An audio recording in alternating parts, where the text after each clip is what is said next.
Welcome everybody to week one of February Flare Up. I'm really excited to have such a great audience here today and to welcome in fire intelligence as our topic for 2025.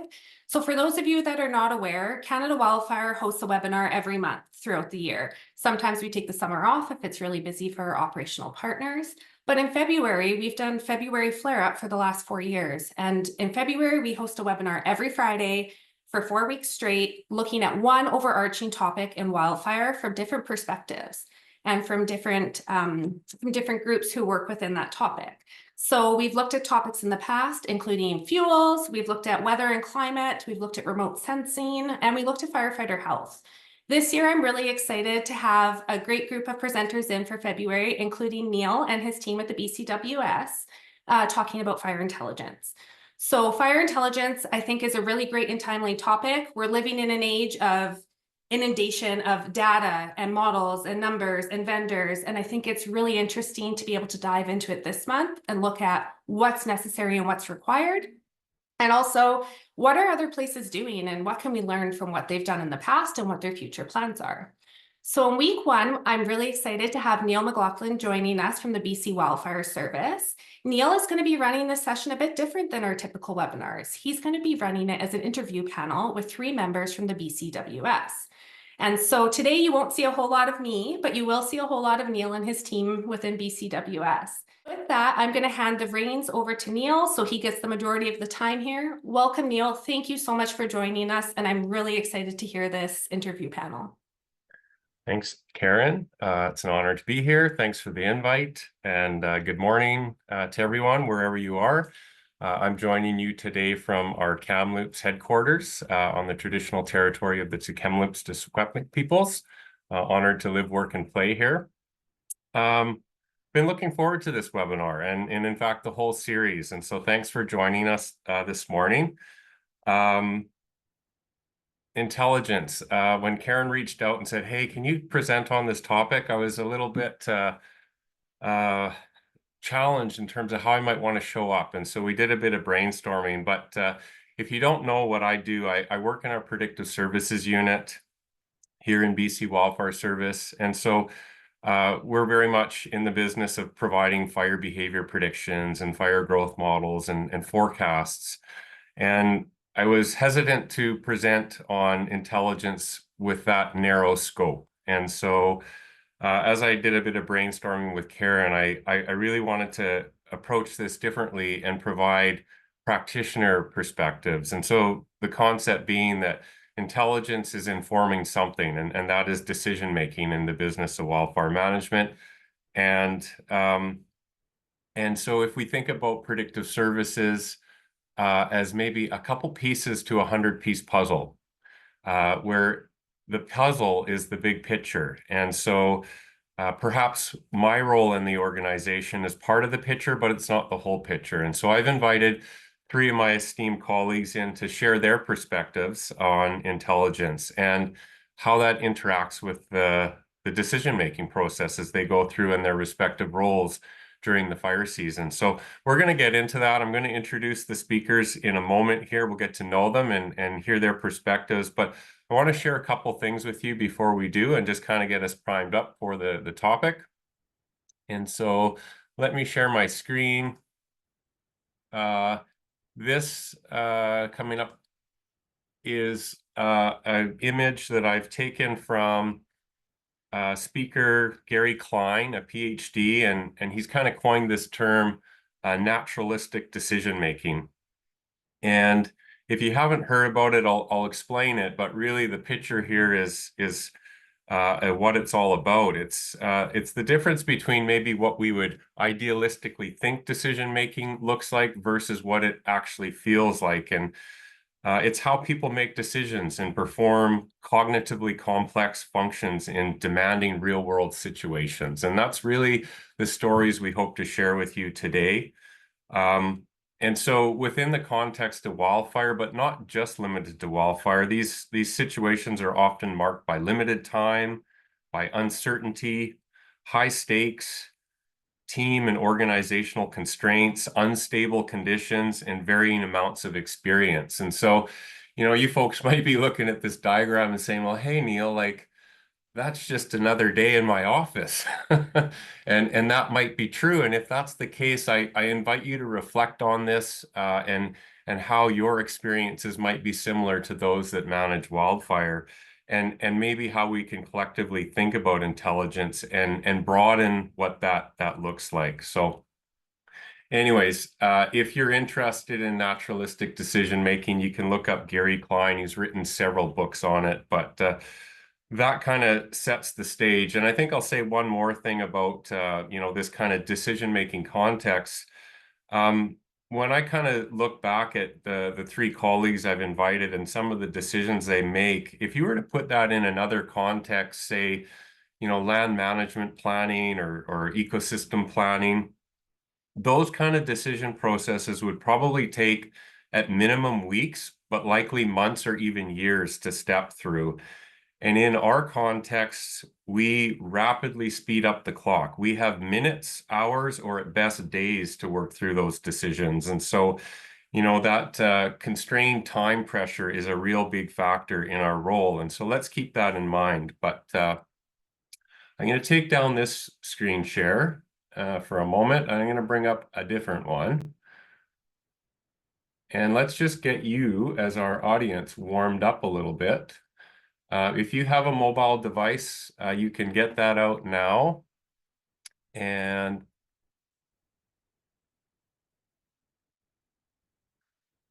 we're going to try a little word diagram Mentimeter. I'd like to ask you to reflect on what words come to mind that you would use to describe wildfire intelligence. And so if you have a mobile device, you can scan the barcode, and that will get you into the Mentimeter here.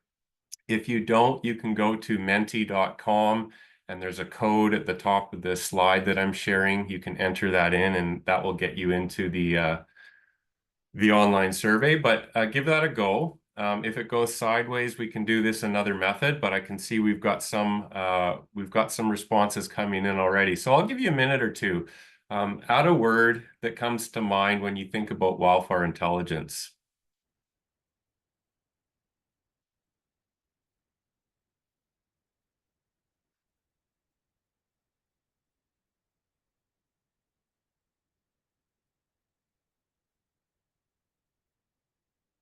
You're doing great, folks, and you're proving that I can do this as well. It's my first time using one of these tools, so yay, it's working.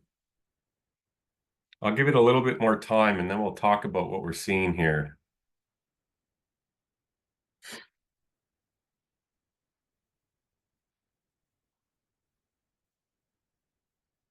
Someone added my name. Thank you. I'm flattered, but oh goodness.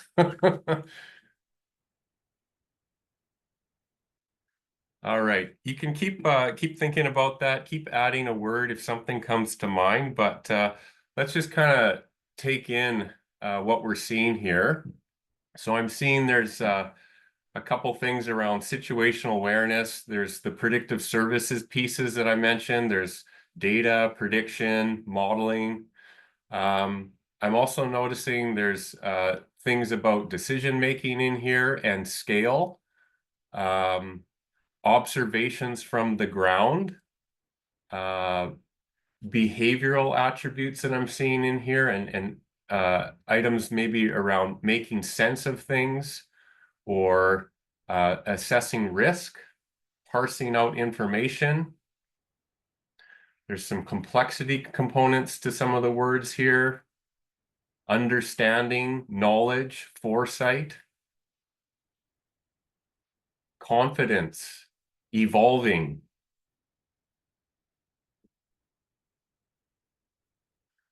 So I'll let you guys kind of search through that word cloud, but I had a look at some of the definitions coming into this talk, and there's kind of three ways that intelligence shows up in the dictionary, and that doesn't really matter so much as maybe how I want to frame the perspectives you'll hear about today. And so one way we can think about intelligence is, from a military or paramilitary perspective, political perspective.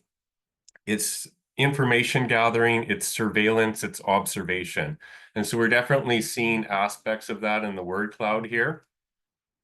A second way we can think about it is the ability to acquire and apply knowledge and skills. So that's really thinking about intellect and experience. And so I'm seeing a little bit of that in the word cloud, but not so much. Finally, behavioral. We can think about our ability to perceive and infer information, retain that as knowledge, and then adapt our behaviors as we go forward in different contexts or different environments. And so it's similar to the intellect, but it's got to do more with our behaviors and how we apply that knowledge. And so as we go forward, I'd like to kind of broaden our perspective on what wildfire intelligence is and think about those three kind of themes. So I'm going to stop sharing. You're welcome to keep adding words, but we're kind of done with that for now. I'll bring you back. I've got a couple other things to cover, and we're going to jump into these interviews. I'm going to share a map with you of the province of BC, and I'm just going to provide a context for scale. I noticed that came up in some of those Mentimeter comments. And so just give me a moment. There you go. All right, last screen share. This is a map of the province of British Columbia and how it's broken down from a wildfire management perspective. And I just wanted to cover some of those basics so that as you're hearing our three speakers, it provides you with some context. When we think about wildfire management, it's managed at multiple scales. And so that's depicted on this map, and I'll walk you through it. We can think about a wildfire incident, a one single fire. It could be anywhere in the province. And at that scale, it's if it escapes control and it becomes a complex fire, we might bring in an incident management team. And so today you're going to hear from an incident commander and can speak to the scale of a single fire incident or maybe multiple fires that are in close proximity. As we move up in scale, you'll notice on this map that the province has been broken into what we call in the province of BC fire zones. And so that's all those different colored boundaries. Those are the next scale of management. And kind of in each of those areas, there's a zone office and field personnel that would respond to fire. Those zones are then rolled up to a regional level, which we call fire centers. And those are the dark black boundaries on the map. And so we have 6 fire centers across the province. Prince George in the upper northeast corner, the Northwest Fire Center in the upper left or northwest corner of the province. As we slide down along the Pacific coast, we've got the Coastal Fire Center in the lower left. Through the central interior, we've got the Caribou Fire Center and the Kamloops Fire Center. And finally, in the lower right, we've got the Southeast Fire Center. And so, you know, huge diversity in vegetation, fuels, fire regimes across the province, and a very expansive chunk of ground to manage fire. We've got everything from boreal on the far north to dry interior forests in the central region. We've got the Rocky Mountains on the east, and we've got the coastal mountains and essentially some rainforest areas on the far west. So a very diverse province. And then we roll things up to the provincial level. And so I'm in a kind of a neat setting here in Kamloops. We have all three scales represented in the same parking lot. We've got a zone office, we've got the Kamloops Fire Center, and we also have our provincial headquarters, which is also a kind of a shared office in Victoria as well for provincial headquarters. But we also make decisions at that provincial scale. And so as we meet our 3 speakers, we're going to also hear from what we call a regional wildfire coordination officer. Some provinces might refer to that as a regional duty officer.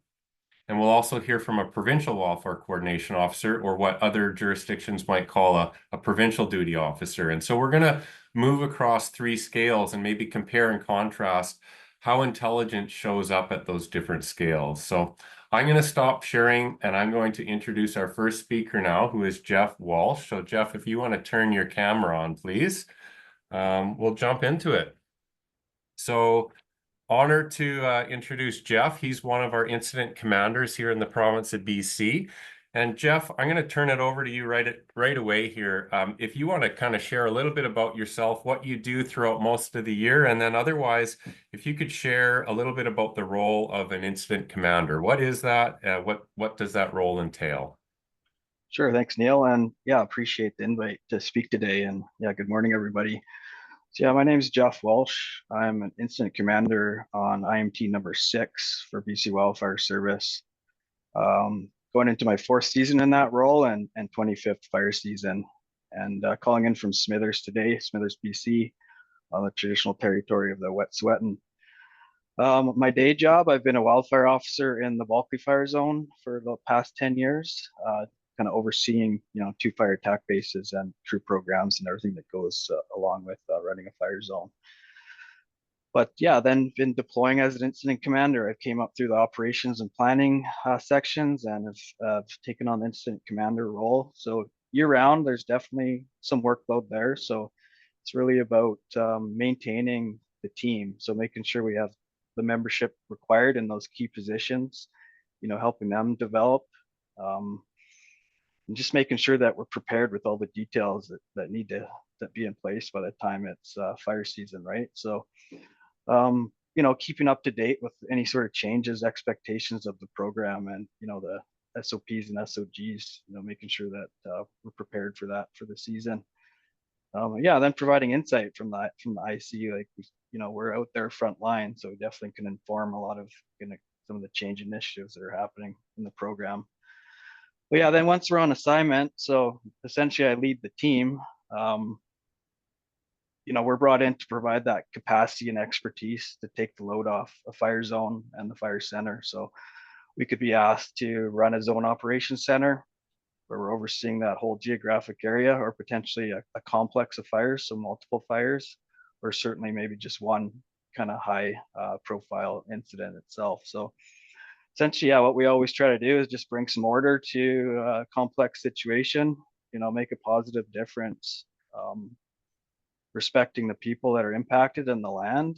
But essentially, how we go about that is, deciding on, coming up with smart and effective objectives, which lead into, those effective strategies, and then the safe tactics, obviously, to control the incident, and then resourcing and just kind of maintaining that operation throughout the period.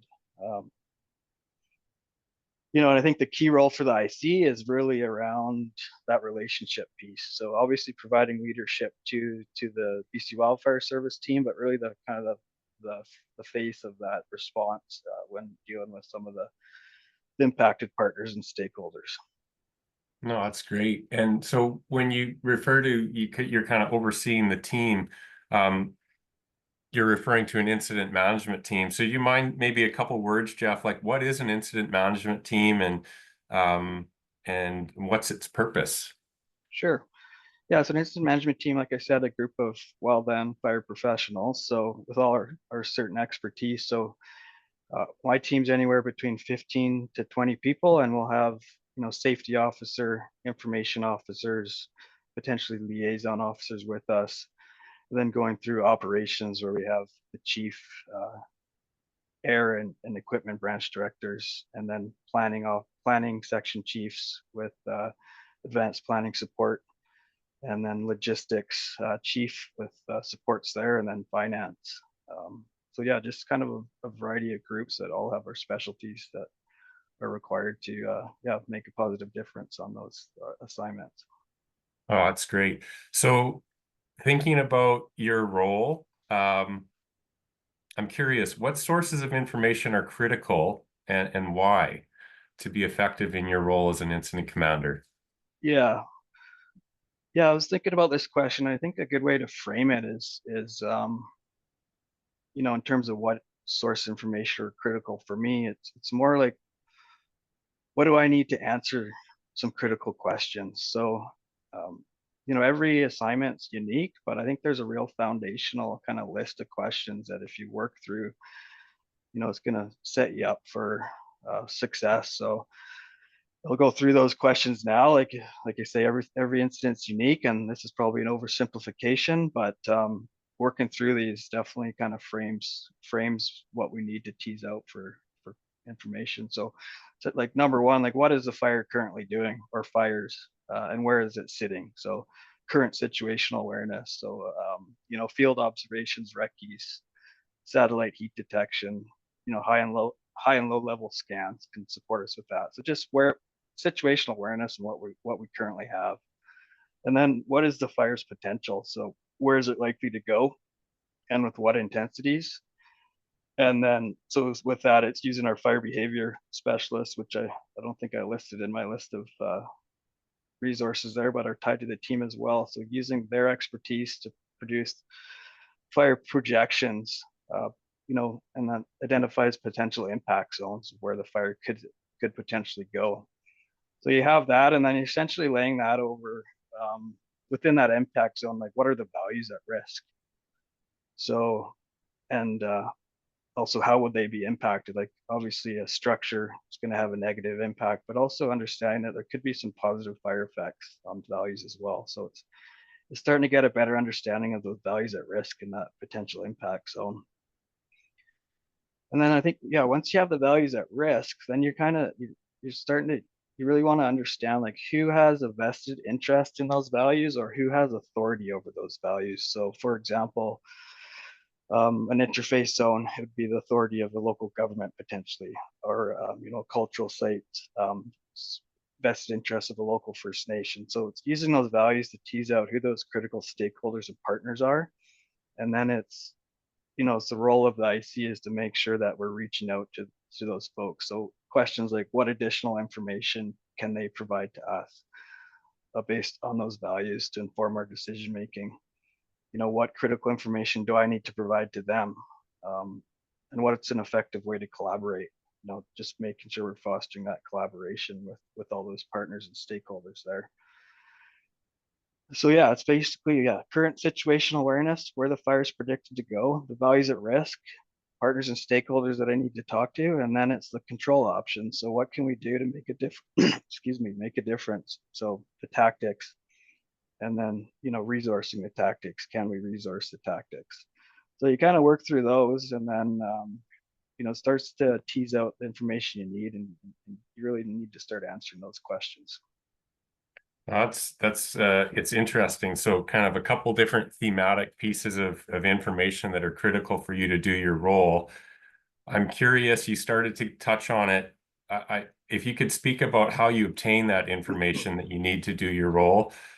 Sounds like some of it is more numerical, or it's data that you can just obtain from some source, but others it might be more conversational, or meeting with people. So working off of those themes you just shared, how do you obtain the information you need? And are there little trickies on any of it, where some of it's easier to get, some of it's harder to get?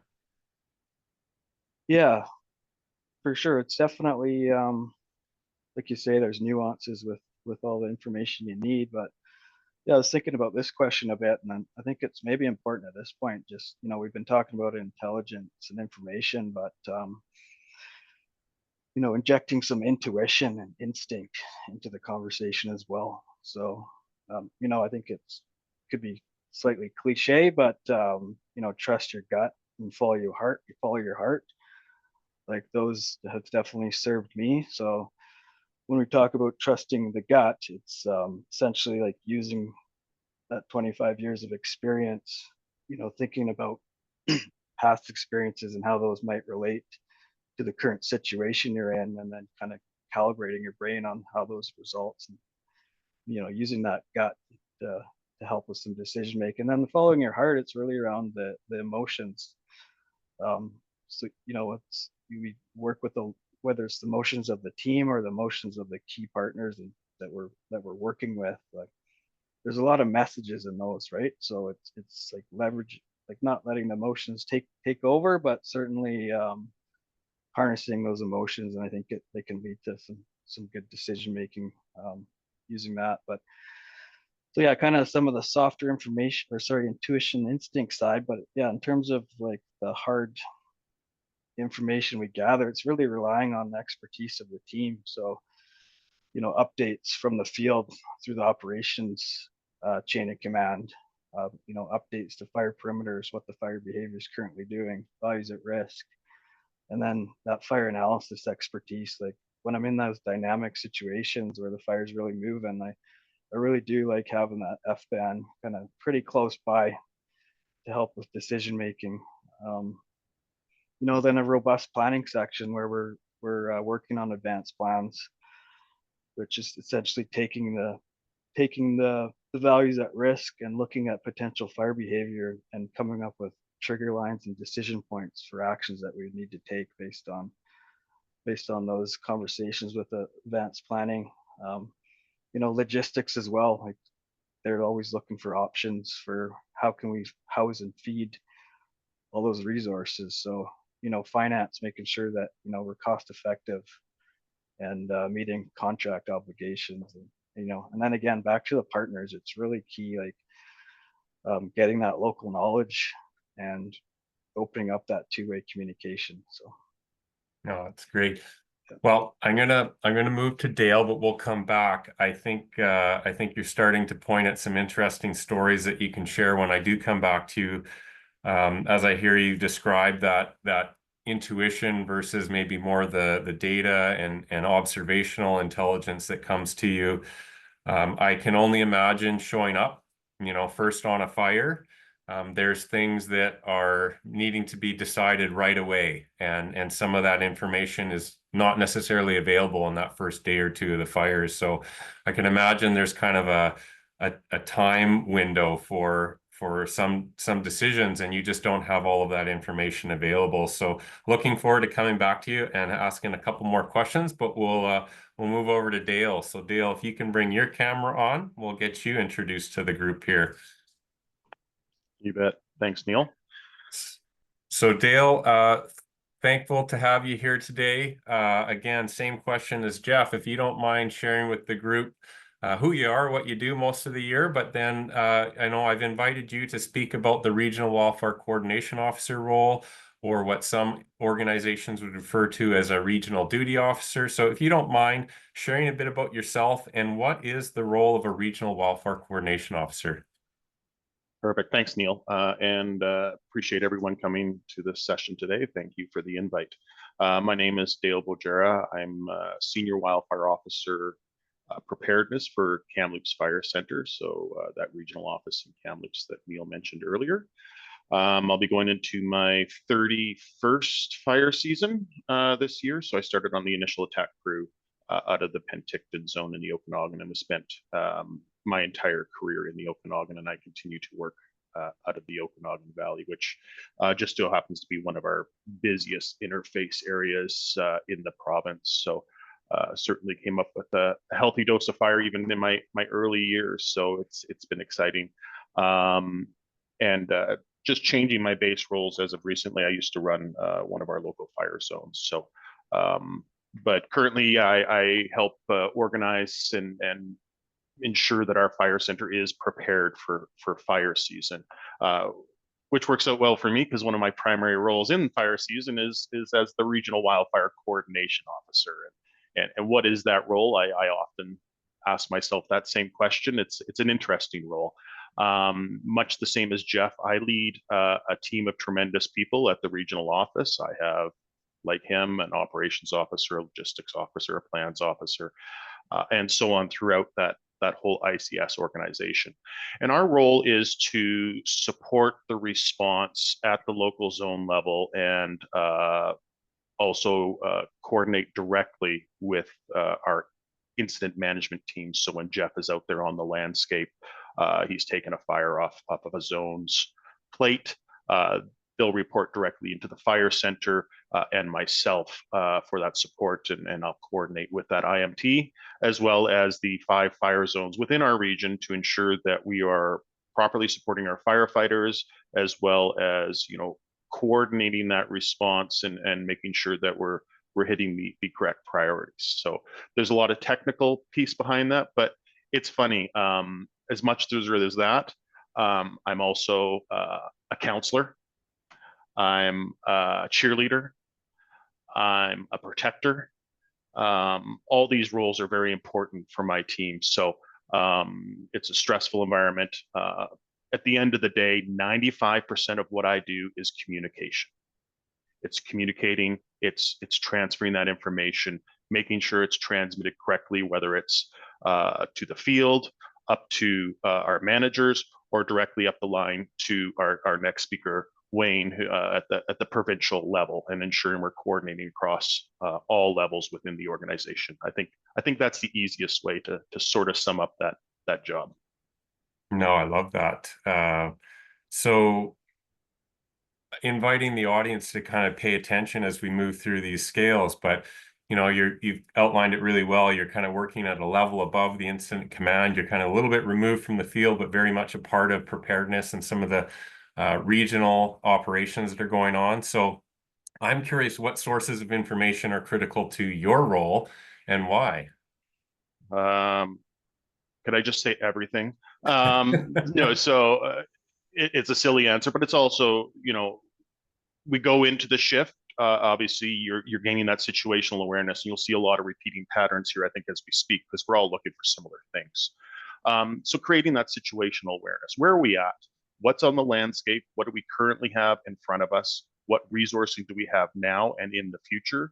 What has our weather been? What's our weather going to be? What are we predicting for this preparedness period? And then it's that information flowing in. And that's where it gets interesting, because as you mentioned, we're removed from the incident. And we're getting calls, reports of fire, that sort of thing. But it's amazing sometimes how simple it can be, where, this is a perfect example that I like to talk to people about, where a picture is literally worth 1,000 words, especially on an initial attack or an emerging incident. It's amazing the amount of information that can be gleaned from a simple photo of a fire. If you go into, and again, Jeff mentioned this as, that experiential intelligence. And, you could imagine a person phoning in a fire, using their eyes and their brain to interpret what they're seeing. This may be the third, fourth fire they've reported in their life. It might be their first. And their interpretation and how they review that with, our call takers paints a certain picture through their eyes. But if I'm looking at that picture, I'm looking at that with my eyes that are going into their 31st fire season. I've seen, I don't know how many fires.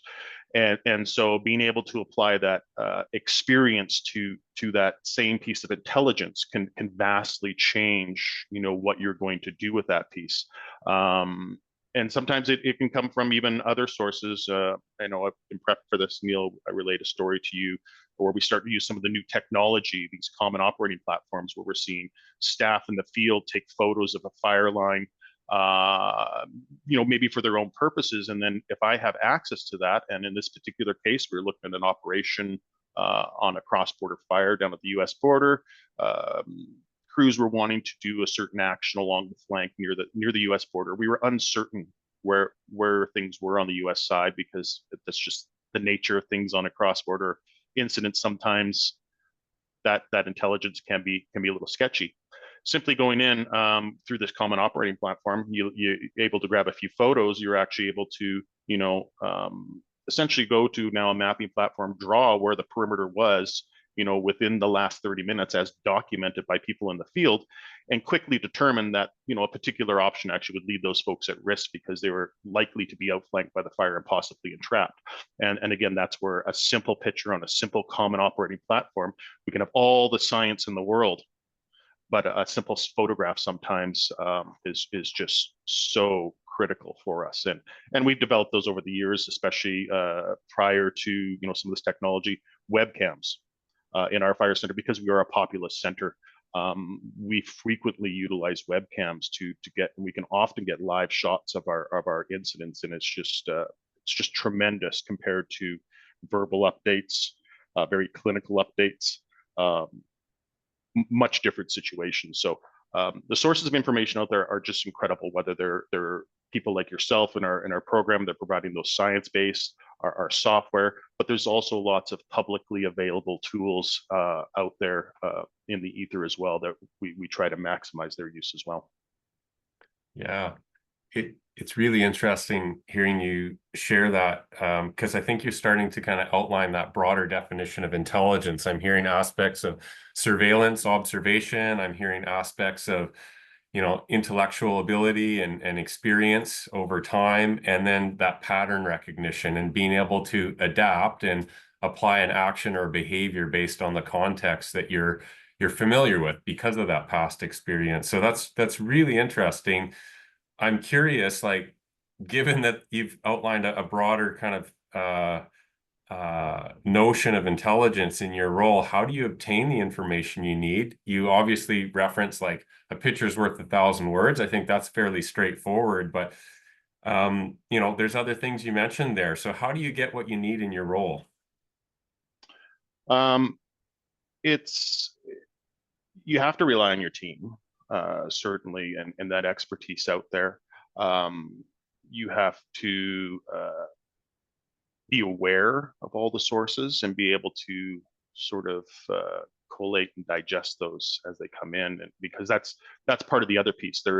Sometimes there can be too much information coming in too, and part of it is actually excluding some of that other piece as well. So I don't know that there is a simple answer to that. So much of it, though, is being properly prepared and understanding what those sources are that are available, and even helping staff understand why some of these sources coming back in are so critical. It may not be so abundantly clear to you know, the particular person that's sitting on the fire line. They can see what they can see. They are feeling the fire and they're experiencing that fire. So it doesn't always connect in that when they transfer some information, they may not always make that connection of why I need to add these other 3 items to this update, because again, I'm in a room sometimes hundreds of kilometers away in the lovely air conditioning, looking in a computer screen while they're out there sweating on the line. And so educating our staff on the importance of that intelligence and what type of intelligence is critical to us, I think is so much of the game. That is consistently one of my biggest challenges, especially not so much when we have, you know, a Jeff Walsh out in the field, a type 1 IMT that's highly sophisticated, but in more of those lower stages where you see our younger ICs, less experienced ICs, and just reaffirming that need to have that information flow in through all levels, to the zone, to the center, and then Wayne needs information as well, and I need to push that information up there, and what Wayne needs is different than what I need, which is what is different than what Jeff needs. So education is such a critical part, and helping our staff understand the importance of sharing this information and what is important to share. Definitely. Oh, that's great. Appreciate that, Dale. We're going to hop over to Wayne now, but we'll come back. So Wayne, I'll ask you to throw your camera on, and we'll introduce our last and third speaker of the day. So Wayne is joining us to speak to our Provincial Wildfire Coordination Officer role, or what some jurisdictions might refer to their Provincial Duty Officer. Wayne, thanks so much for joining. If you don't mind saying a couple words about what you do most of the year, but also if you can describe this role of Provincial Wildfire Coordination Officer and what makes it unique. Hey, thank you very much, Neil, and good morning, everyone. My name is Wayne Desmond. I'm calling also from Kamloops, sunny Kamloops today. I really appreciate the invitation to join everyone today. So again, thank you for the invitation and the opportunity. Hard shoes to follow after Jeff and Dale were speaking, but my base position is the same as Jeff. I'm currently a wildfire officer in the Prince George Fire Zone up out of the Prince George Fire Center. This is going into my 26th fire season, I believe it is now, which is also hard to believe.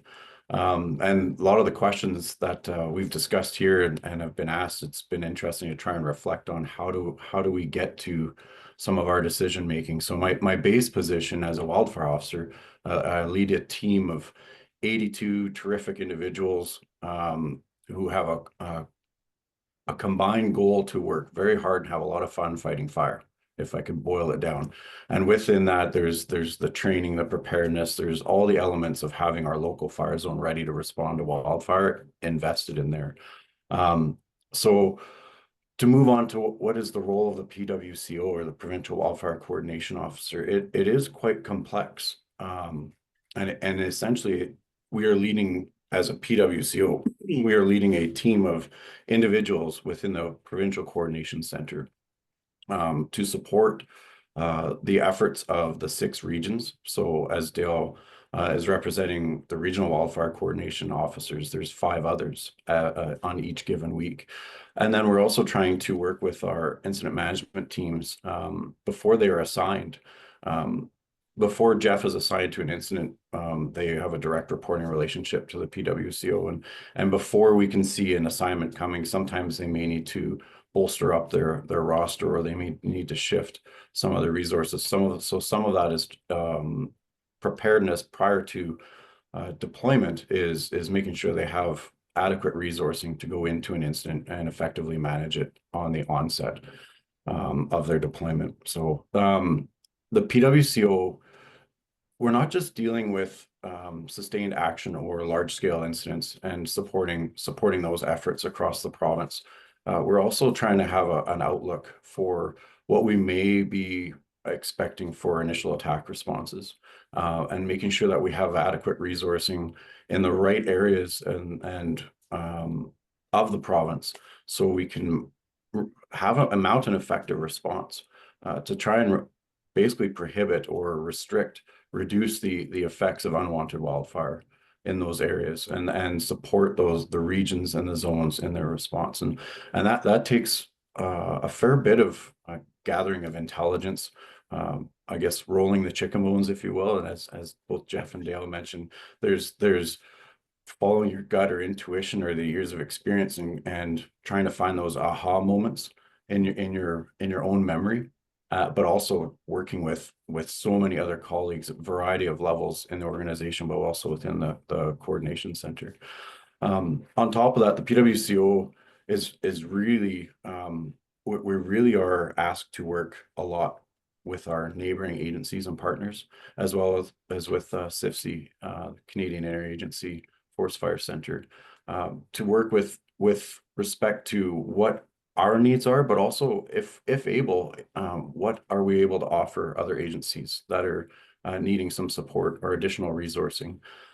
So there's not only just a provincial outlook, but we're really tasked with trying to look at a national outlook, and often international, if our international partners are looking for support, or if we're needing international support ourselves. Do we have any opportunity to work with predominantly recently, like the United States and Australia, et cetera? Do they have the resources to offer us if we're in a time of need? So it's quite dynamic.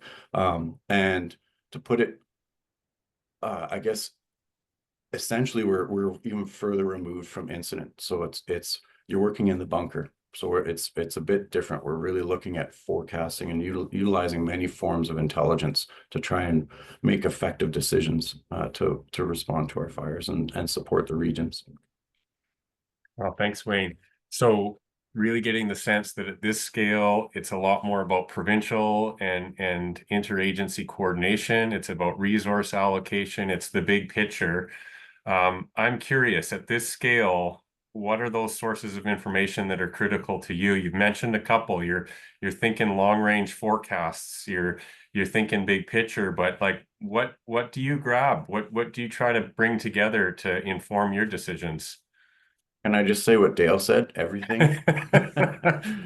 Well, you definitely can reinforce the things that are important to you. Go ahead. Well, Neal, it's a great question. It's entirely.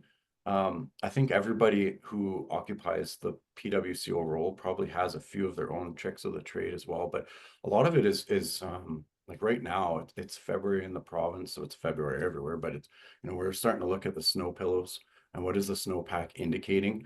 And that doesn't necessarily spell out fire season, but it certainly spells out where we may have persistent drought or issues. And in the province already, we're going into a third or a fourth year of very persistent drought in the northeast corner of our province, which is a very persistent problem with overwintering fires.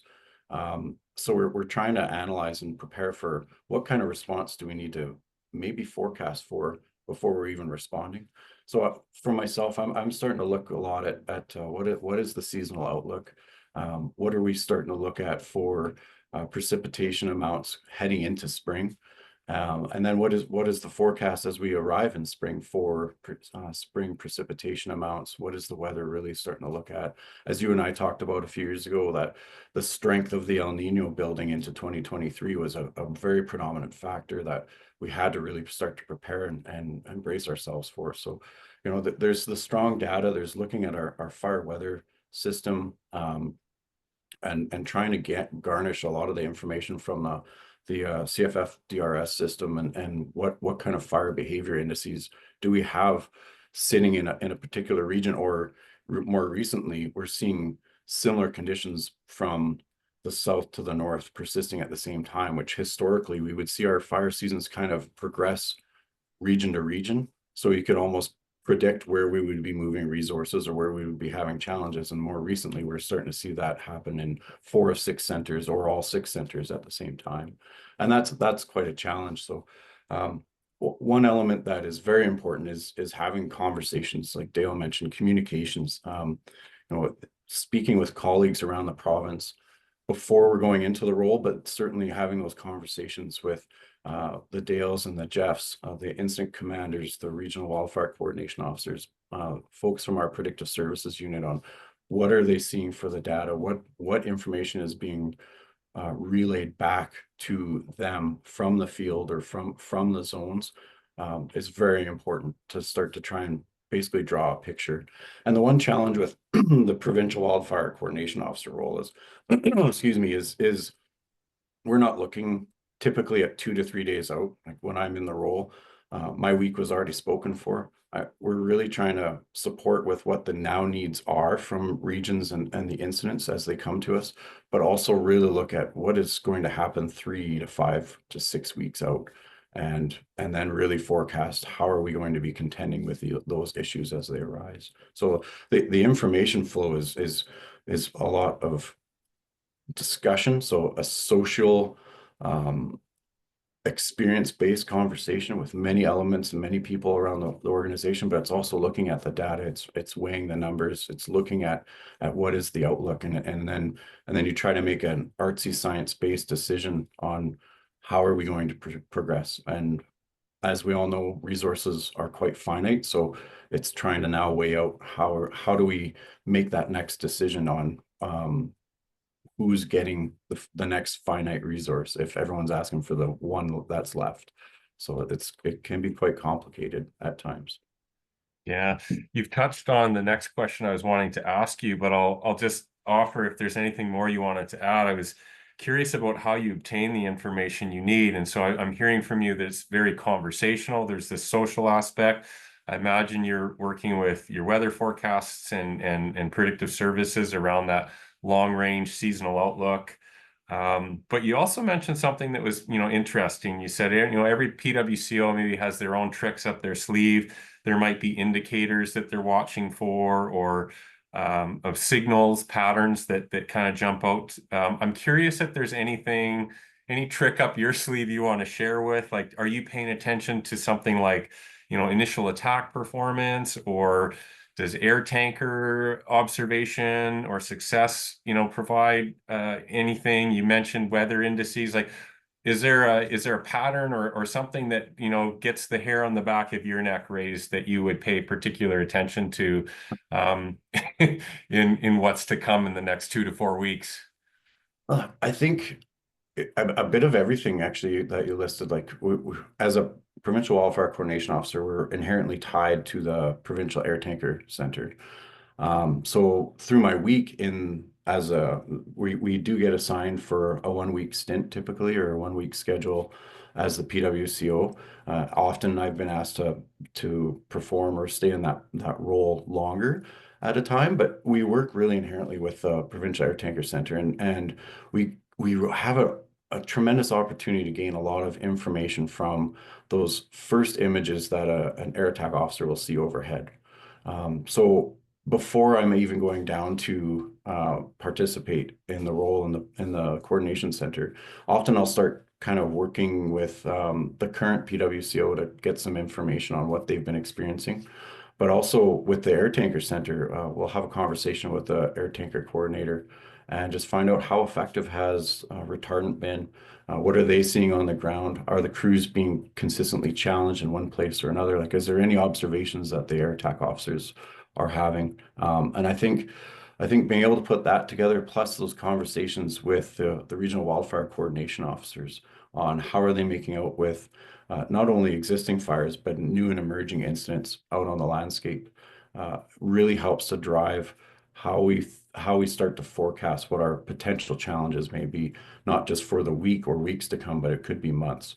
And certainly out of the 2021 heat dome, and then in 2023, we started to really through those conversations, that intelligence gathering, that the hard data, scientific data that was coming, we knew that we were being presented with challenges that weren't going to go away within weeks. It was going to be months and months. And in the case of 23 going into 24, it's actually amounted into years, which might actually persist in 2025 within the northeast region of the province. So I hope I could answer the question there, but those are the tricks in my sleeve. Like, it's really starting to work and pay attention before I'm even in the role.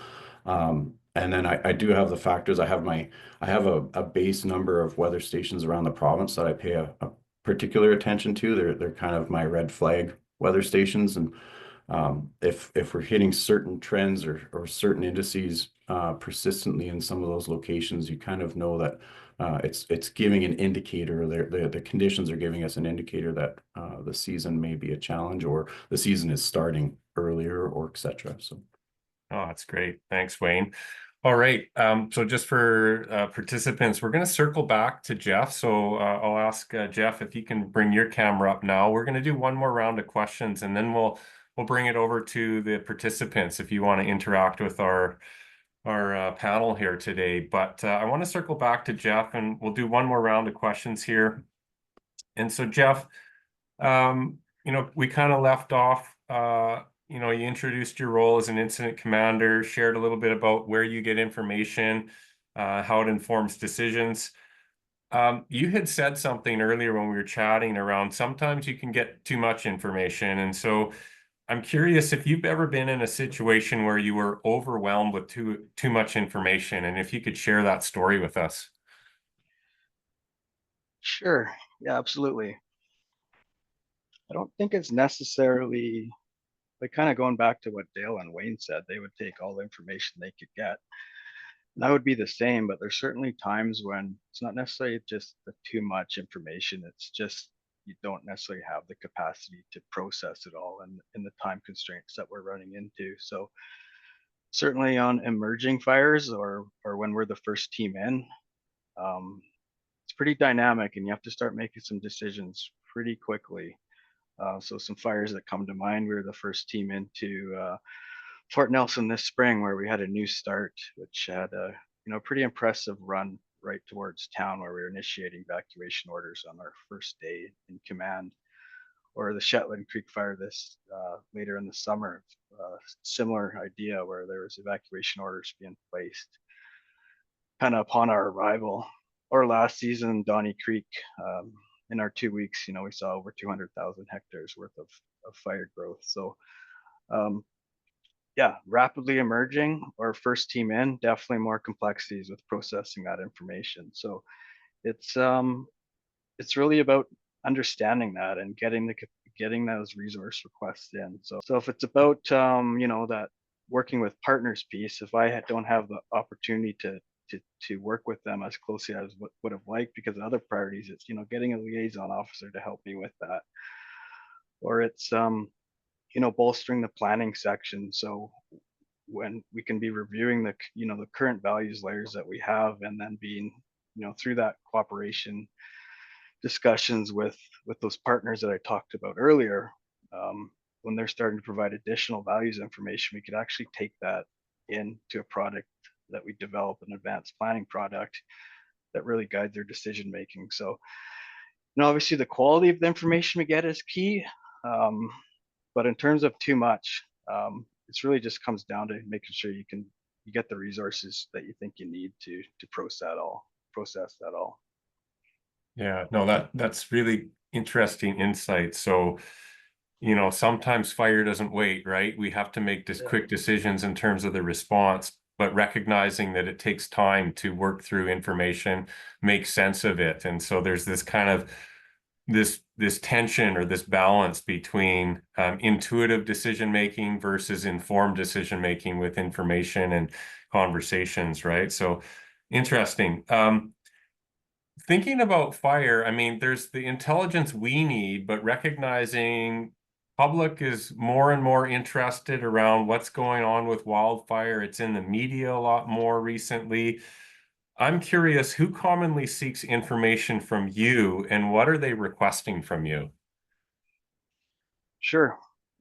Well, Dale definitely is always looking for information from me, and Wayne as well. So yeah, certainly making sure that we're feeding the BC Wildfire Service folks above us. You know, they're getting questions from higher levels of government that they have to be responsive to. But you know, from the IC's perspective, it's, you know, working with information officers to make sure that we're getting accurate information out through the channel. So whether it's a communication bulletin or just making sure that our dashboard is up to date. And you know, they spend a lot of time working with media and taking public calls, so making sure that they have really good situational awareness with what's happening operationally, with also what's happening with potential for further fire growth. So it's really leveraging the team there again, using the IOs, information officers. But in terms of people that I typically would have more one-on-one conversations with, it's really the leaders in their own right. So most people I talk to, they're not just calling because they're interested. They're calling because they need critical information to make decisions. So whether they're, you know, an EOC director who's in charge of a local municipality or First Nation, or whether it's the Ministry of Transport who needs to decide whether the highway stays open or closed, or BC Hydro wondering if they need to shut down lines. So it's they're looking for the same questions that we're looking for, like where is the fire currently at? What's its potential? What's its potential impact zone? Like where are their values in relation to that? And how can they help, and how can they support, and how can they be heard? It's a big one as well, right? So it's just fostering that collaboration. Yeah, no, thanks for sharing that, Jeff, because I think it helps people understand that not only does your team need intelligence to do its role, but you are also a source of intelligence for other, you know, land management and operational considerations impacted by a wildfire. I got one more for you, Jeff. What's the greatest opportunity for improving wildfire intelligence from your perspective, maybe over the next 5 years? What could make things a little bit easier for you? Yeah, I was thinking about this one and kind of came up with three. I think the first one is just supporting our people, you know, our physical and well-being, to make sure that we can be on point and have the headspace to make good decisions and process all the information that's coming in. So, you know, in these complex, dynamic, long seasons, you know, we have to pay special attention to that to make sure that we, you know, have that mental well-being to make good decisions based on the information. And then the partnership piece, or sorry, the mentorship piece. So when we talk about building instinct and intuition, like supporting the newer staff or people as they develop, with, you know, helping them through that, developing that experience. Next one, a bit of a theme, is like that partner stakeholder engagement piece, is just realizing that we're all in this together. So how do we integrate the planning? So we learn from others. You know, this is year-round work. You know, there's a diversity of opinions. You know, traditional ecological knowledge and the different ways First Nations think about fires is important. And, you know, how do we access training, or sorry, emergency planning that's happening elsewhere? For example, the local government is doing evacuation planning. So it'd be great for us to integrate that into our tools, outside of just having a conversation with them, but have it more readily at our fingertips, that we know it's going to take, for example, 2 hours to evacuate this one zone. and this is the critical evacuation route. So that happens through conversations, but you know, getting that, like the planning that other folks are doing into our fingertips, readily available. Then again, I think it's just putting it all together. Like Dale had talked about, you know, common operating picture and all the different tools that we use. But if we can start to look at compiling that, so when we start to look at the fire behavior and projections, if we could have that directly overlaid onto like robust values layers, and the values, you know, it's easily defined who would be interested in that value and who to contact, and if there's pre-work on like what the fire management direction for that value would be. And so yeah, just tying that fire behavior projections into the values, into the stakeholders, into like a really, you know, readily available tool for us. You know, I think we're progressing that way, but yeah, definitely some more work to do there. So Yeah, no, thanks. And I just want to maybe catch one more perspective from you, because you mentioned it just in passing, but you know, you mentioned traditional ecological First Nations perspectives on fire and maybe benefits of fire. And so when we think about describing values, it's not just the values we're trying to protect, but it might also be the ecosystem benefits that we could experience due to fire if it's the right type of fire. And so, you know, do you have a couple words on that? I mean, it's been my experience in predictive services, we have a lot to tell us about what a fire is going to do from maybe a threat perspective, but how do you go about identifying if a fire is potentially beneficial? yeah, and I think, you know, you know, as we're developing our, you know, our cultural and prescribed fire programs, and a lot of work going into, you know, communicating the benefits of wildfire, you can get those benefits from a natural start. Obviously, some values like structures are going to be negatively impacted. That's pretty clear. But essentially it's using fire management plans and working with the partners and local forest districts and the First Nations to identify those values, and then with what intensities would it actually benefit versus if it's too intense, for example, it would be a negative fire effect. But so just like, again, having that readily available to us in decision making, it's there. It takes a bit to tease it out, but just kind of bringing that to the forefront, we can really start to capitalize on opportunities with wildfires to see some benefits as well. So yeah, that's great. Yeah. Thanks, Jeff. I'm going to hop over to Dale next, but we'll bring you back one last time if there's questions from the audience. So thank you. Dale, over to you next. You said something interesting earlier around, you know, 95% of my role is communication and correcting information. And just curious, what are some potential implications in your role of misinformation, and why is it important in your role to kind of correct the record, if you will? Yeah, thanks, Neal. This one runs a fairly wide gambit, and I've certainly seen, I think as we all have, with the difference in technology, the quick access to information that we all have, my experience is this has been growing. I think also, especially as of late, we also see a growing mistrust of government too. So there is misinformation, and then there's a lack of trust in the correct information. And this can run a pretty extreme scope of things. So this could be, you know, public rumor making its way up through an EOC to local government officials who are now demanding, you know, corrections or information or actions based on information that came from strange sources. I'll even go to a fairly extreme example. I'll jump right out to, though. I can think of numerous examples where we've been contacted by someone on Facebook who says they've heard from someone who is trapped and needs to be extracted from an evacuation area because they've stayed behind. Sometimes these are accurate messages. Sometimes these messages are accurate in that people are still there, but they don't want to have anything to do with us. And then I've seen numerous situations where plans have started to get into motion and everything else, only to find out that this person is notifying us based on 3-day-old information that they had received. And so it has real world implications all the time, even down to the initial report, back to the quote unquote uneducated eyes versus my eyes, what a person might see. Classic is early March. Someone sees a smoke in the trees. They just saw the news. They saw what happened in LA.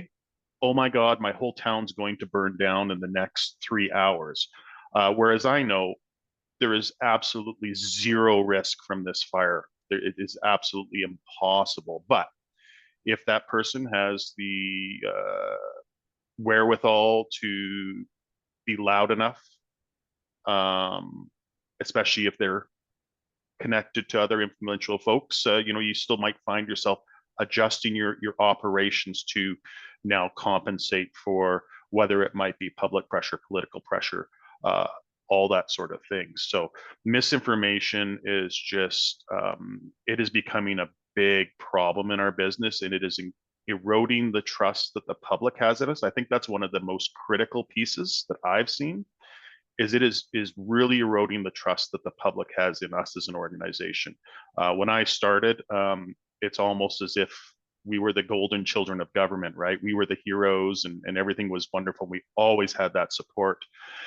And it seems as of late, I think there's still strong support for our field staff. I really do. I think people see that. But as you move out of the field, there's definitely, again, a lot of lack of trust, and a lot of misinformation, and therefore demands for specific information. That's another piece, is the demands for information that, frankly, I would wonder what a lot of people would do with said information, right? And that goes from the general public even to some of our partners. At times they can become very focused on needing a particular piece of information, and it's like, well, what are you going to do with that? Like, you still need to plan your evacuation. If it's C3 or C7, does that really make a difference to you in this little pocket? Like, is that really where we should be focusing right now? I'll let the experts do that. So yeah, it's been an issue. And then, here in Kamloops, as an example too, we have a lot of people think, got to report them quick, and it's very important to report fires quick. But believe it or not, we have an over-reporting problem in the Okanagan. So whether it's a broken water main or irrigation line that's missing some water in a ditch, it's a dusty road, or it's simply, again, some April burning going on in the hill. The response we get out of the public is very tremendous, and it's a matter of weeding through that information and making sure we address the true incidents and the true priorities amongst all the other pieces.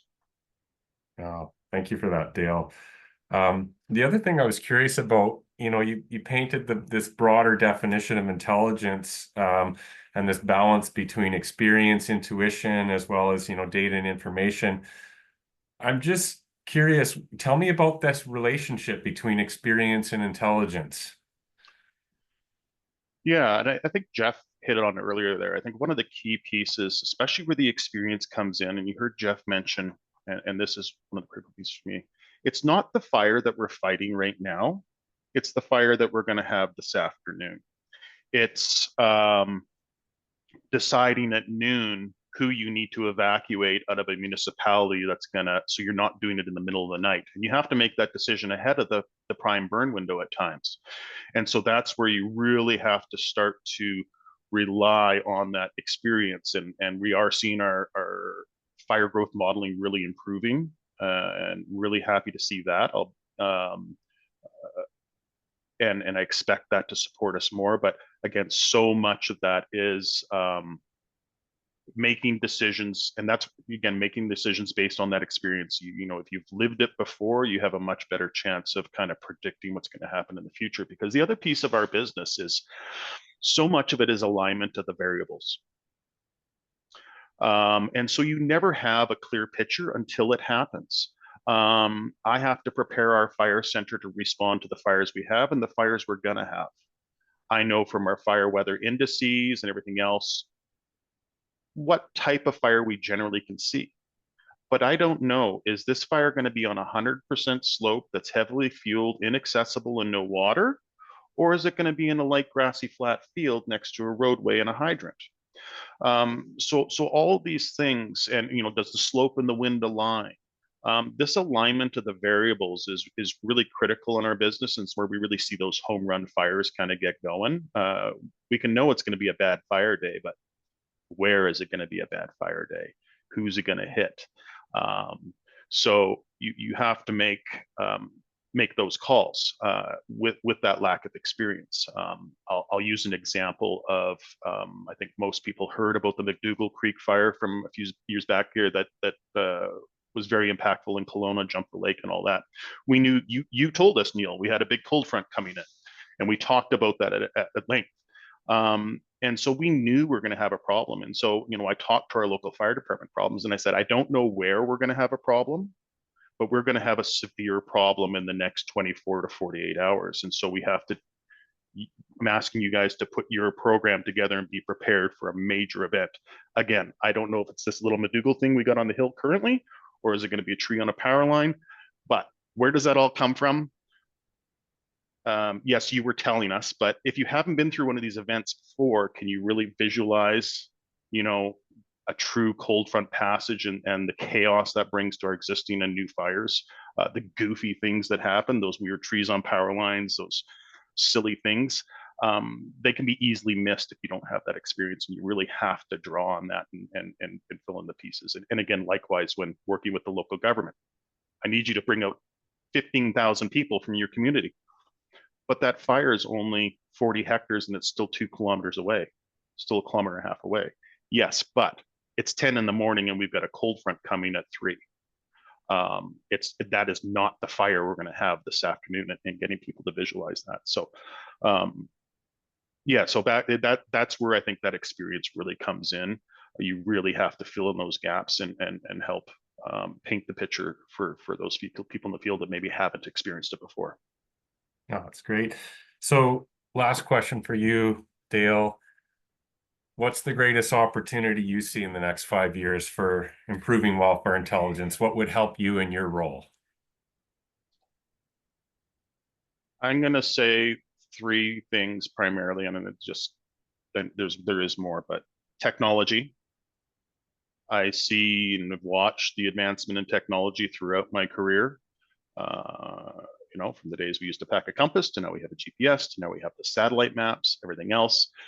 Very excited to see where this takes us with common operating plan. And I think AI has huge potential as we start getting into the fire behavior prediction, growth modeling, all those sorts of things. AI learning models, I think, give us a tremendous opportunity. I think people practices too. We finally learned in this business, and we're getting better at it, that we need to maintain our people. There's more to this business than where does the fire guard go, the old image of, I still get away with it, right? I look like the typical firefighter. I'm grizzled and gray and bearded, and I'm a big guy. And but that's a time past. You heard me mention at the beginning. Part of what I do is being a counselor. It's recognizing in my staff when there's hitting those stress points and making sure we're aware of their mental health. That's pretty new in our business. And I think we've got a long way to go, but by supporting our people and avoiding that burnout, and I think we'll keep quality people, experienced people longer. And that's going to be critical for us. And then I think education of our partners, education of the public. I look to Australia and their communities and their people and what they understand about wildfire and how they get involved and how they are partners in wildfire. Versus, I find in Canada and British Columbia, the vast majority of our folks, and I think maybe it's a little different in the north. I live in an area where we got a lot of big city transplants. There's a really heavy lack of understanding of fire, what it means, good fire versus bad fire, how to prepare, how to properly protect yourself. And because with that comes fear. And that's one thing too, over the last few years I've seen and starting to understand is how fear is such a powerful piece out there. And I have to remind myself that fear can be driving a lot of the reaction out there, and the lack of education and the misinformation and all those other pieces. It's such a powerful emotion. And sometimes I do have to check myself when I'm talking to folks that they're clearly afraid, because again, I've seen 1,000 fires, so they don't scare me quite as bad, and it's part of what I do today, 9 to 5. So, again, it's that education piece I think could really help us from the level of our partners and understanding and starting to become more proactive with, as was mentioned earlier, things with prescribed fire and those other pieces. There's locations in our province that's very difficult to take on some of those actions because of that extreme fear of fire. Thank you. Great response. And I'll ask Wayne to bring his camera on, but stay around, Dale. We'll come back to you one last time with the audience. Wayne, last couple questions of our interview here. Little bit of a different question than I've asked the others. You've got this unique perspective in that you're not just thinking about BC, you're thinking about what's going on around BC and internationally. So I'm curious, how does the fire situation across Canada and internationally factor into your role in the Provincial Wildfire Coordination Office? Well, thanks, Neil. That was a question when you asked me that the other day when we were chatting. I've thought about quite a bit, and I think it's constantly shifting, but I think the one constant we've seen probably in at least the last decade is we're now seeing challenges at almost the same time across Canada to all agencies. Whereas I think historically there was seasonal or annual shifts. At some years, it seemed like Eastern agencies would have a challenging fire season and we would be rained out in the West. So we'd be able to support our provincial agencies across the nation a lot easier than when we're all busy at the same time. So I think now we're all seeing and starting to expect the opportunity to access additional resources to be a lot more restrictive. And we've seen that certainly the last few years. And it's not anyone's fault, but everyone has to take care of their backyard. And when everyone's stretched and busy at the same time, it's pretty hard to help thy neighbor. So I think that's one of our major challenges on an interagency and an international front. The seasons are happening synonymously with each other now on an almost a repeated annual basis, and they're happening for a longer time frame, which has definitely affected our agency in BC Wildfire Service. Like when Dale and I were still on IA crews, it was very common for our work terms to basically be 4 months, and now we're seeing it double easily, and not just in the southern half of the province. We're seeing it in northern areas as well, where the fire seasons aren't as short as they once were, and once the snow is gone, they're almost straight into fire season until the snow returns. So I think those are some of the challenges that we're facing now across Canada, unilaterally across all agencies. Interesting.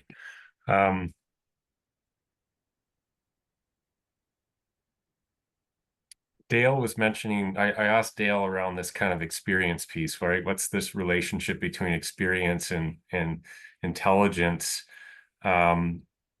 And in his response, he was talking about, having to focus on our people and training. Wondering if you could kind of step back a couple of years and think about how you learned the PWCO role. There's probably some folks on the call that might be interested in fire and thinking like, how do I get to be Wayne? How do I get to do that role? And so, if we think about intelligence as kind of that experience base and learning a role and pattern recognition, how did you learn it? If you were mentoring someone into the role, would you do anything different today than maybe how you came up into the role? Curious what your story is there. It's a good question. Much like Dale, and Dale has also participated in the Provincial Wildfire Coordination role. I got started in, at the zone level and then worked my way. I was operating at the RWCO, or the Regional Wildfire Coordination Officer level, for a number of years. And I had a couple colleagues and friends of mine that were working a lot as the PWCO. And I started to ask myself, and why was I being asked certain questions as an RWCO by the PWCO? Like, why is this information important at their level? So I'd asked the superintendent of operations at the time. Now I believe it's superintendent of response, as the position is now named. But I asked him if I would have if there's any opportunity for me to come and shadow and just get some experience and some of the exposure of the role. And I started to garnish a bit of an interest in actually performing in the role. And it's quite interesting. Like, I hate to boil it down to such a simple thing as a chessboard, but in wildfire, where the chessboard's different at every level. And I was quite intrigued by how you have to operate at the level of the provincial coordination officer. So once I was accepted onto the roster, I put my name into a solicitation to participate in the roster. I was brought into the PWCC, or the coordination center, and coached by a couple senior staff members. And at the time, and we're still working on, this is an evolution in progress, is at the time there was very minimal checklists and things to follow. So it was really learn by doing and be coached and be hands-on. And I'm certainly a person who learns through hands-on opportunities. And then they started me off in the shoulder seasons. I was one of those fortunate, maybe unfortunate few, it depends on the way you look at it, where every time I was brought in the shoulder, it was not quiet. It would start off with tremendous and significant flood events. So we were working with our partners at Emergency Management, Climate Readiness, to coordinate with local governments to mount a supported response from BC Wildfire Service with flood response. And at the same time, we had wildfires emerging at the same time. So I was kind of thrust into scenarios that were complex and multi-jurisdictional, with the opportunity to be coached. And then it just kept progressing. And I don't know, you could call me maybe thriving in the world of adrenaline, but I quite like the challenge, and I like working with the tremendous people that are there trying to do the best they can to make a bad situation we're handed turn good. And they don't always turn out the way we want, but we didn't create the situation, but we're all showing up to the scene, or the variety of levels of the scene, to try and make it better, or reduce the negative impacts on public and to the land. And I think that's why I've continued to participate in the PWCO role, is I really find a lot of joy in trying to work through all the things that we're discussing here with intelligence, but also the human side, the human factor of, as Dale said earlier, the cheerleader, the counselor, with people in all levels of the organization, but also across other organizations that we have to engage with here in the province. Interesting. So what I'm hearing, Wayne, is part of it is kind of working up through the organization and understanding these different scales we've talked about today. But another factor is that there isn't really any clear training program. It's not like you go to school to get a degree to do this, or that there's the national training programs that you might expect for some of the incident management team roles. So it's very much a mentoring, peer-to-peer learning, and learn by doing, type of path to get into some of these roles, which is fascinating. And so thank you for sharing your stories. If we can close off on one last one, similar to the other speakers, what's the greatest opportunity for wildfire intelligence in your role in the next 5 years? What would help you? I really like Dale's response. I was trying to think, how did I want to concisely answer that question? And it really does come to three things. Well, the first one, I think that's been a huge benefit for myself growing through the wildfire organization and through my career, is I've had a tremendous amount of opportunity to work with my predecessors and be coached and learn good things and bad things you don't want to do. And I think as technology, which we're investing heavily in across all agencies, and we just see it everywhere. We have our Wildfire One internal platforms. Wildfire modeling is becoming much stronger and more accurate, but there's always so many different variables to employ into the modeling sequence and those modeling programs. So there's already a heavy investment in technology, and I think that's pushing us in the right direction, but I think we have to make sure we remain vigilant in the human side, and the care of the mental health, as Dale had mentioned, but also the opportunity to coach people, allow them not just to learn the hard data or the hard processes, but learn from some people who have gone through a situation, so they don't have to experience it on their own. and almost blinded, like walking on a trail you've been on before, and you're kind of in the fog, right? And you think you where you are, and then eventually it clears up. If we can provide the next generation with the opportunity to avoid the fog, I think that's where our greatest opportunity is. There's very smart and intelligent and technologically savvy people coming up through all elements of wildfire, and I think we have to incorporate the human factor with that strength in technology now. Love it. So folks, that's it for our interview, but we're willing to hang around if you've got some questions. I maybe want to scope what that could look like, and I'll check in with Karen how we're doing for time. But if we go to questions, what I would like to ask of you is that you ask with your, use your hand feature in the meeting. You can raise your hand and we'll try to get to you, but I'd like you to actually take yourself off mute and ask your question to kind of keep this dialogue going.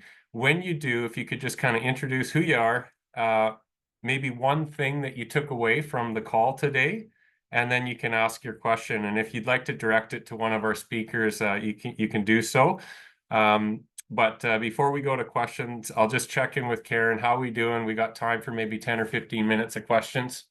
Yeah, our stop time that we had put on the invitation is actually in 2 minutes. But if people are comfortable staying around, I'm happy to stay and keep this rolling. Is your team or the 4 of you okay to stick around? Okay. So for those of you that have to run, thank you for coming. And for those of you who are staying, I think we can jump into it here. I have been paying attention to the chat box, and I think a lot of the questions in there have been answered in some capacity throughout the questions that you asked, Neal. But I do see one person with their hands up. So would you like to welcome them, Neal, and I'll let you handle it? Yeah, looks like Aiden, go ahead. Yeah, I think I'll just introduce myself. My name is Aiden Corey. I'm a communications officer for the BC Wildfire Service. So I'm familiar with a few of you, and I just had a question.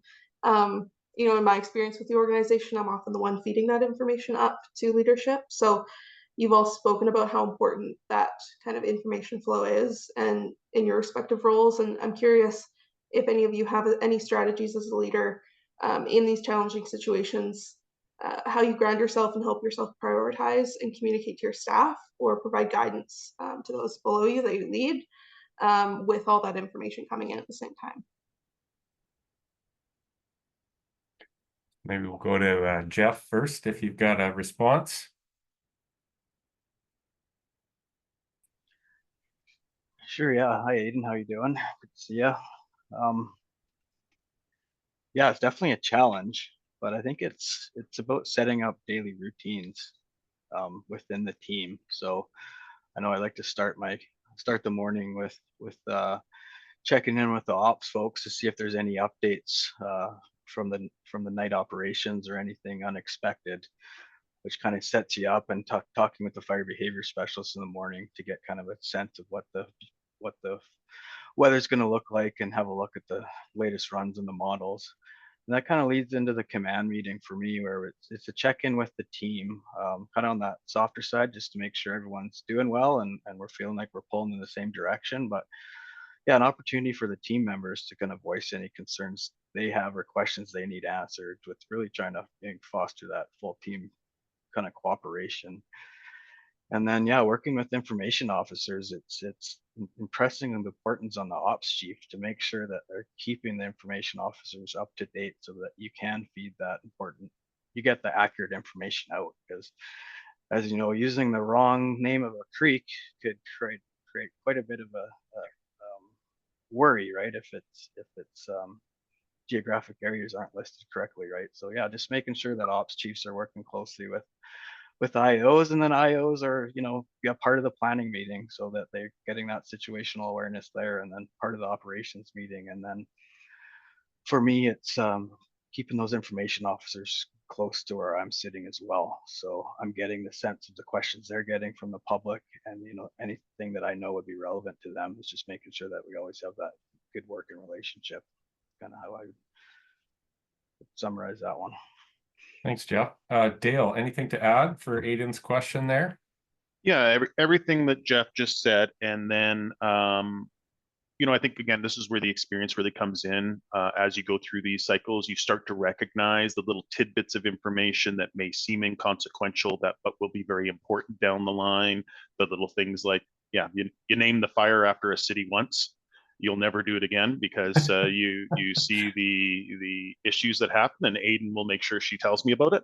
So yeah, a lot of it is just, again, gaining those lenses and being organized as well, of course, is incredibly important, knowing the resources available. But I think this is one area too where the experience can really help out filter the right information up, also look out for those watch out items that might be not immediately apparent, and pushing those forward too. I'll stop there. Wayne, anything to add?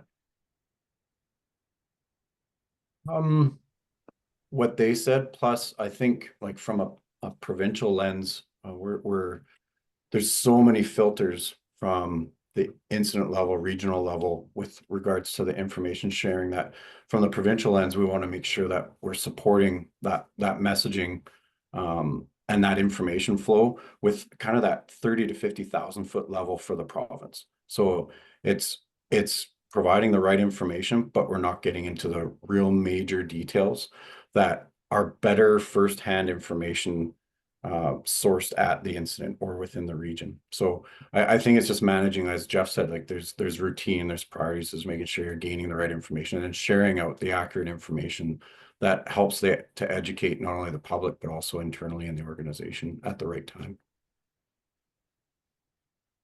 Thanks, guys.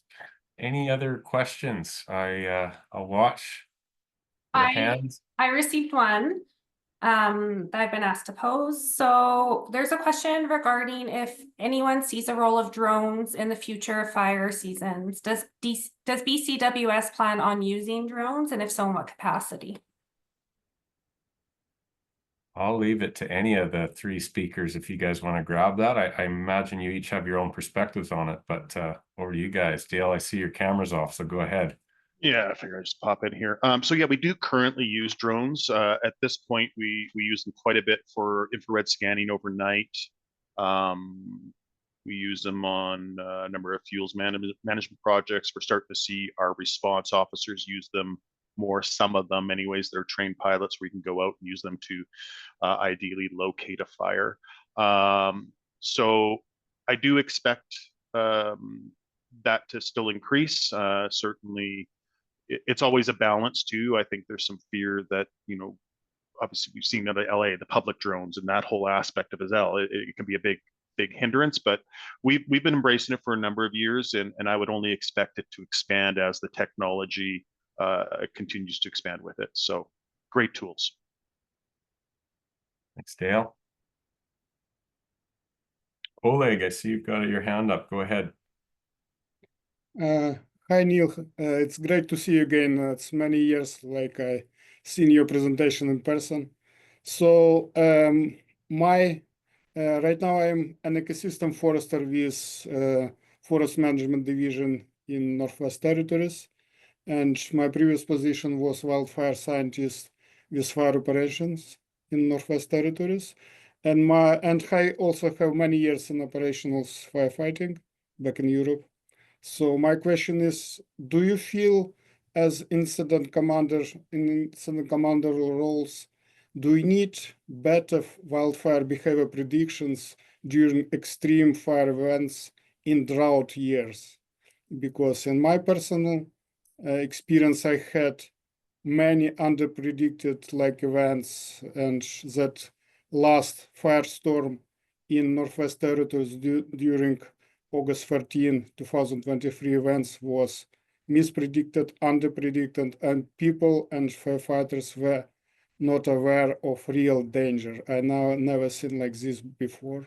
So it was dark night, like for 5 hours, and we didn't have day anymore. So it was underpredicted. Do you feel you need better predictions for drought years for extreme ground fire behavior? Thank you. Thanks, Oleg. Jeff, I'll point that towards you. Yeah, thanks for the question. Yeah, I think we're definitely relying on those growth projections and fire behavior predictions in terms of like coming up with strategies and tactics. So how effective those are, I guess, comes right down to how accurate they will be. So definitely Neal can speak more to kind of the work that we're doing to make those more accurate. But yeah, we're definitely seeing changes. Like when I was up in Fort Nelson this spring, where you typically see, wildfire kind of skip through that C2 open spruce stand, it's digging in deep. And, we're starting to see in those deciduous stands where it's digging in deep, and those heavy spruce stands, it's, typically a surface fire, maybe some crown torching, but burning so deep that they're falling over, which is posing, significant risk to our firefighters, and then increasing the likelihood of reburning as well. So essentially, you could see the fire go through that same area again, because you're left with a different fuel mosaic when it all falls over. So whether that's the next season or the next week, it's definitely increasing concern. So yeah, we're definitely having to adapt our tactics with the drought, and it's definitely way more work going into the mop up and containment of these fires. But in terms of how that's reflected in the modeling, I'd have to turn that over to Neal. I'll add 2 cents in. I would say yes, Oleg. In a predictive services sense, we're being asked to predict beyond what the empirical data was ever designed to do. And so there is a challenge, but I think what I'd highlight from today's call is there is a role for experience. And I think, now we've been through a couple of years with this extreme drought condition in the north. We have a pretty good idea of what that can bring.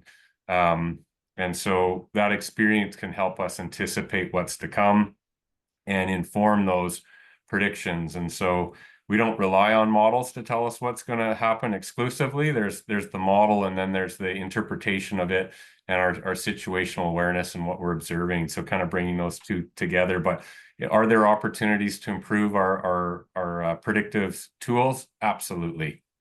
Absolutely. Karen, I see your hand is up. We'll go to you. Thanks, Neal. I'm just catching a couple questions in the chat from people who have had to leave, but I think are worth posing. The first one is looking at information gaps. So often we might not get precisely what you need or the quantity or quality of what you want.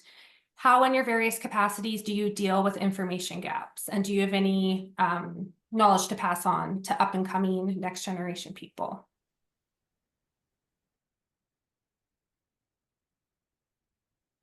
I'll let anyone on the panel can take that one if something comes to mind. I guess number one, through communications back to who the source should be, and making sure it's clearly communicated what we need.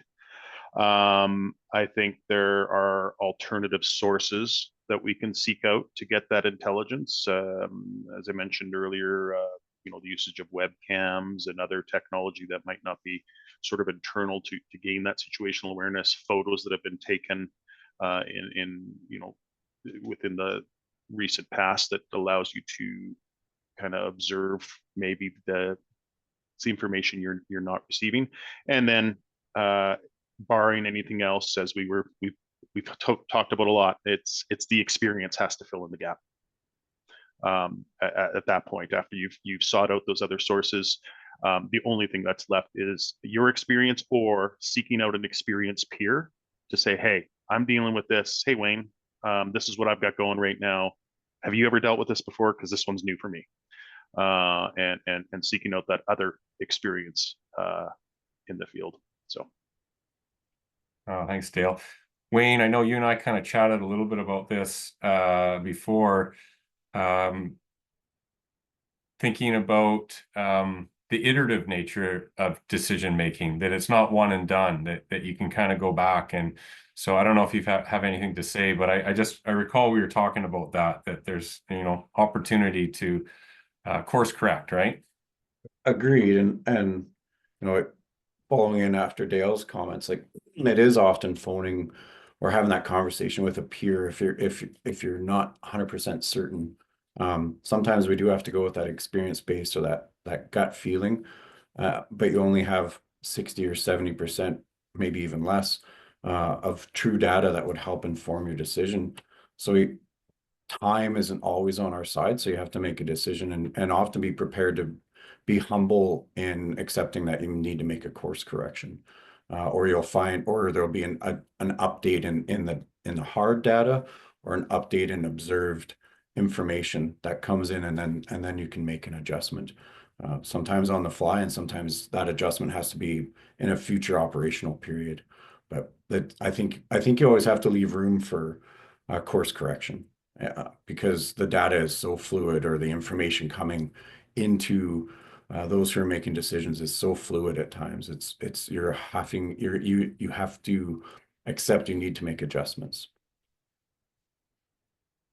Karen, we've probably got time for one more, and then we'll close things up here. Yeah, I'm going to pick one from the chat box I think is important.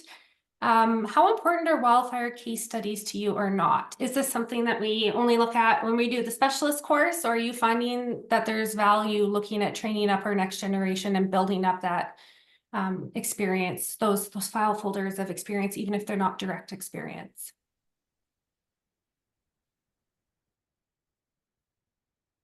I guess I could pose the question in a slightly different way to our three panelists.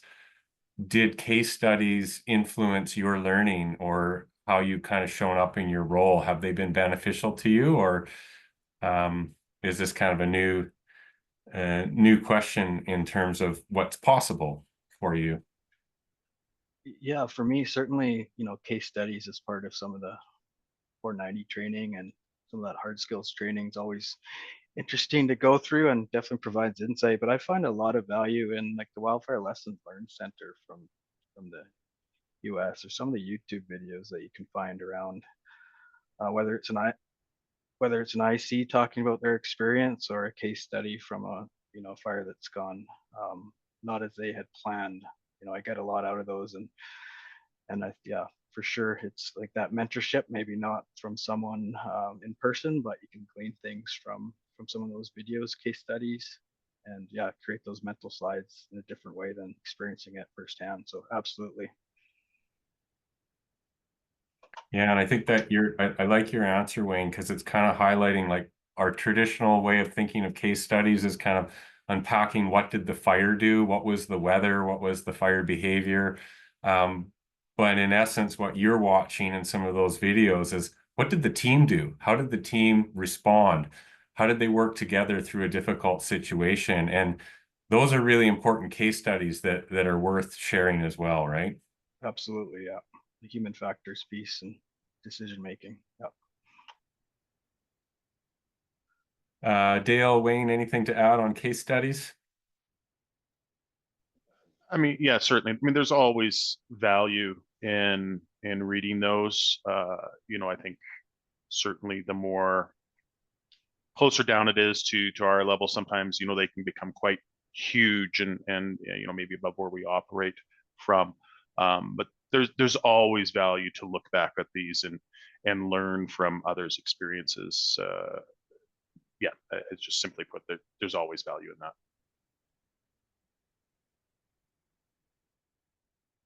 Yeah, I would agree with all those comments, and I also look at it as a template to help teach. So it might be something that helps me reflect or learn through those case studies, but it's also an opportunity for us to sit down with our teams and go through, if we're presented with a similar situation, how would we work through this?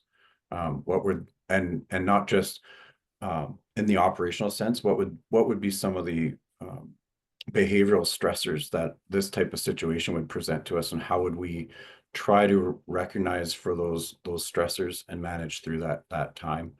Because that's certainly something in our day-to-day when I guess when the situation is elevated and more stressful, that we are trying to be there to support one another. So it's not always just about how to deal with the fire, it's how to deal with members of the team and other members that are trying to support us. So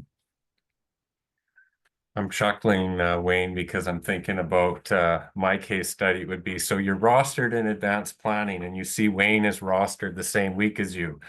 Run for the hills. Yes, and if Dale's RW at the same time, right, Dale?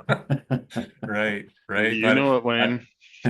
all joking aside, I think, we could really expand what we think about in terms of a case study at your level and Dale's. It's not just focusing on that single fire and what did that single fire do, but really painting the picture. Hey, it's June, snow has melted a month early. You've got fires across the north. The southern half of the province is starting to ignite. Resources aren't available across Canada. And you need to make some hard decisions around how to allocate things in the province. Really, that's your case study. And so, yeah, what are the behavioral things and how do you work with your team through that stressful situation? So, I think I'd kind of share that with the audience. We might entertain expanding the scope of what a case study could potentially include. I think they are valuable, but they don't just have to be the traditional templated, what did this single fire do, right? So anyways, we've had a lot of fun. We're looking forward to the next sessions through the month of February with Canada Wildfire. We'll be back to watch those. I want to thank Jeff and Dale and Wayne for making some time to share your stories today. That was really fun, really insightful. I hope our audience got something out of it too.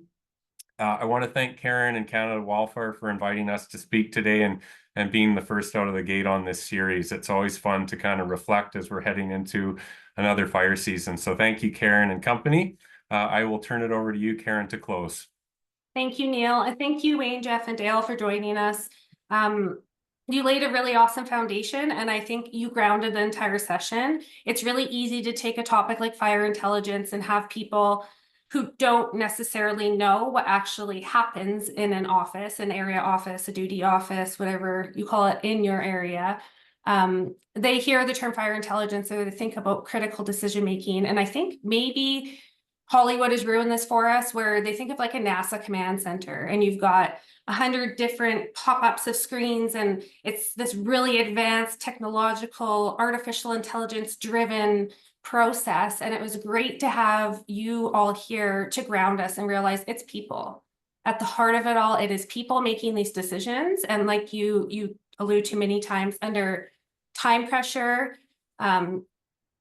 psychological pressure, often your own communities are at risk, and it's great to humanize the topic right out of the gate. So thank you so much for doing that and sharing your experiences and your stories with us. We really appreciate it. Next week, we're going to be bringing in someone from the Netherlands. And so we're going to fly across the Atlantic and look at what's happening in Europe. And instead of looking at it from the decision maker perspective of fire intelligence, we're going to kind of take a step down to someone who's providing those data and intelligence to the decision makers throughout Europe. So please join us next week for that. In week 3, we're going to come back to Canada, but go up to a national level from the Canadian Forest Services Northern Forestry Centre and looking at their Wildfire Intelligence and Predictive Services Unit, or WIPS program, and the resources and the support that they're now offering out to the different agencies across Canada.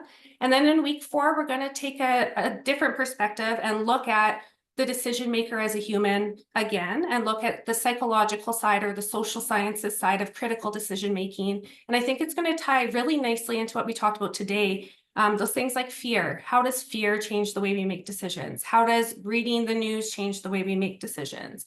And how do we take all of this intelligence that we're given and make a good productive decision, not once, but over and over and over again each day and throughout our entire time sitting at that desk. So thank you to everyone for coming. I really hope you join us for the 4 weeks.